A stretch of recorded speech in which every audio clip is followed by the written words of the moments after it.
E uma pesquisa do Datafolha que mostra um otimismo maior das pessoas na recuperação da economia. O economista Jason Vieira está conosco. Jason, bem-vindo aqui uma vez mais ao Cenário Econômico. Tem um detalhe aí dessa pesquisa, vamos falar primeiramente das pessoas, da pesquisa do Datafolha. O índice mais preocupante ali é a intenção, é o que as pessoas imaginam, a expectativa com relação ao emprego. Na semana passada, o IBGE divulgou o desemprego, subiu para mais de 14 milhões de pessoas. O emprego é o drama maior hoje da crise brasileira, porque sem emprego, a gente falava disso um pouco antes do programa começar, aliás, quando tem feriado, ou tentativa de greve para um desempregado é um horror, final de semana para um desempregado é um horror. Porque ele tem 2 dias a menos, 3 dias a menos, 4 dias a menos, se for um feriado prolongado, para tentar negociar alguma coisa, buscar alguma recolocação. Quando é que a economia recupera a ponto de começar a olhar para o desemprego? Porque em algum lado, a gente já viu que empresas exportadoras estão se recuperando e estão começando a contratar. Mas a gente não está falando de massa de contratação, até porque o desemprego subiu. Quando é que a economia melhora por esse ponto de vista? Pelo ponto de vista do emprego, a gente vai ver alguma coisa acontecer a partir do segundo semestre tão somente. Mantém-se a expectativa do segundo semestre? Mantém-se pelo seguinte, nós temos a questão estatística do desemprego também. Porque o desemprego ele tem 2 medidas dentro do seu espectro. Uma é o número de pessoas desocupadas e outra do número de pessoas buscando ocupação. E quando você tem uma perspectiva de melhora da atividade econômica, esse número estatisticamente aumenta, porque mais pessoas começam a voltar a procurar emprego. Que algumas, entre aspas, desistem em certo momento, vão para a informalidade ou acabam sendo sustentados por parentes, aquela situação infernal de quem está desempregado. Mas se eu tenho uma melhora, essa pessoa que tinha desistido, ela volta. Volta a buscar. Então, naquela pesquisa, quando o IBGE bate na porta da pessoa, tem alguém aqui procurando emprego, a pessoa vai falar, sim, tem. E isso aumenta a taxa de desemprego. Nós começamos a observar que essa batalha hercúlea, ela começa a ser vencida pelo lado do emprego a partir do segundo semestre, quando os sinais de atividade econômica e o ciclo de corte de juros vai ser intenso o suficiente para que as empresas comecem a ter o mesmo nível de confiança para recontratar que as pessoas têm de procurar emprego. E do que a gente vê hoje, estatisticamente, do que é fato hoje, com inflação em baixa, juros em baixa, juros eu estou falando de taxa Selic. Sim. Porque a gente fala do juro do consumidor e esse continua muito alto. Muito alto. Aliás, por que não chega nesse juro do consumidor? Porque você está vendo movimentos todos macroeconômicos a favor de queda de juros. Então, ou seja, a própria taxa básica de juros do Estado brasileiro, do governo brasileiro, a Selic, em queda. Queda de 1 ponto recentemente. Exatamente. Inflação em baixa. O IPC hoje mostrou, o PCS mostrou hoje que, inclusive, que mês passado estava em 4,55, agora está em 4,05. Exatamente. Ou seja, se aproxima bem abaixo da meta do IPCA, que é 4,5%. Por que não chega no juro do consumidor? Porque, na verdade, tem essa questão do emprego, ela também afeta o crédito. Nós estamos num momento, como eu já citei anteriormente, o crédito está raro e caro. Existe também, por parte dos bancos, um represamento do crédito, porque ainda não há uma confiança total no sentido de se liberar linhas de crédito de maneira mais, vamos dizer, mais intensa, dadas as perspectivas que ainda estão de melhora da atividade econômica.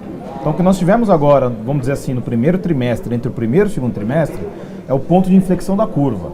No jargão popular, batemos no fundo do poço. Agora a bola está quicando e está tentando voltar. Essa tentativa de voltar, ela precisa de um único estímulo possível na economia brasileira nesse momento, que não é o fiscal, não é o governo gastar, é a queda de juros. E a queda de juros, ela só pode se intensificar efetivamente se houver as reformas. Porque existe o lado fiscal. Se nós não efetuarmos um conjunto de medidas que no curto prazo gerem um impacto fiscal, você pode ter um retorno da inflação no momento futuro por conta dessas quedas abruptas de juros. Então, é necessário que haja uma conjunção de fatores que, por enquanto, pelo lado do preço, pelo lado da oferta, nós estamos num fator muito positivo para a queda de juros. Mas no futuro nós precisamos também pelo lado, não só da demanda, mas pelo lado do governo. Mas do ponto de vista da negociação, do tanto que se tem hoje de negociação, qual é a sua expectativa? Eu acho que vai ser aprovada a reforma da Previdência. A da Previdência, especificamente, porque essa mexe nas contas. Exatamente, ela mexe diretamente nas contas. Obviamente, a questão da Previdência ela vai muito além da questão fiscal. Se não reformarmos a questão previdenciária, nós no futuro não teremos Previdência. Mas, ao mesmo tempo, existem todos os dilemas morais no meio. Muitas pessoas reclamam, por que os políticos não fazem primeiro? A linha sucessória dos privilegiados pela questão previdenciária, que ocupam um custo efetivamente muito maior do que o montante não público da Previdência. Todas essas discussões são válidas, mas no curto prazo nós precisamos de ações que façam a questão fiscal funcionar. Da maneira como vai ser desenhada essa reforma, muito provavelmente ela vai ser necessário se repensar daqui 2 anos. Muito provavelmente.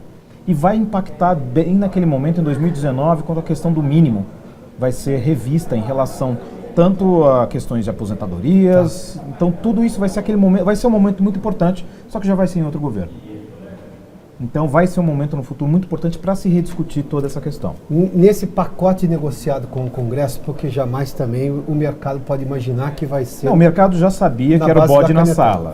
Tudo bem, mas essa negociação atende à lógica de quem quer investir, imaginando, sobretudo investimento externo, de imaginar que o país vai ficar solvente por mais tempo, porque o risco O risco é insolvência. O risco é insolvência. O risco é insolvência, não conseguimos pagar, o governo chegar ao ponto que ele não consegue verdade, pagar o que poderia acontecer no futuro é o governo começar a não investir mais em nada porque tem que pagar a Previdência. E depois inclusive, o risco de não pagar a Previdência. Exato. O que se imaginaria um caos completo. Exatamente. Que daí aí é a inferição num direito realmente garantido. Não, e aí o problema é o seguinte, antes de não pagar a Previdência, ele vai deixar de pagar credores. Ele vai deixar de pagar as pessoas que investiram em títulos do governo. Aí a gente entra num nível de insolvência inimaginável, porque todo mundo fala assim, onde você põe seu dinheiro? Põe no que é mais seguro, que é o Tesouro Direto, que é governo. O governo não quebra. Nesse caso, o governo quebra. E o seu dinheiro está na mão do governo. Quebra, tanto é que o esforço é gigantesco para evitar o problema. Exatamente, estamos tentando de toda maneira, correndo atrás para evitar isso. Mas, ao mesmo tempo, obviamente, existem todos os problemas políticos envolvidos, todas as desinformações que são colocadas. Esse governo, apesar de estar agindo de maneira correta em diversos aspectos, surpreendentemente, porque muito não se imaginava que esse governo chegasse a esse nível de reformas, que são demandas de grupos de economistas, praticamente 99% dos economistas brasileiros demandavam esses aspectos de reforma no Brasil. E este governo está fazendo aquilo que é o necessário para o Brasil avançar. E num curto espaço de tempo, pelo menos do ponto de vista de proposta, exatamente, o Congresso também tem votado com uma certa rapidez? Isso, tem votado surpreendentemente rápido, tem sido eficiente nessa maneira.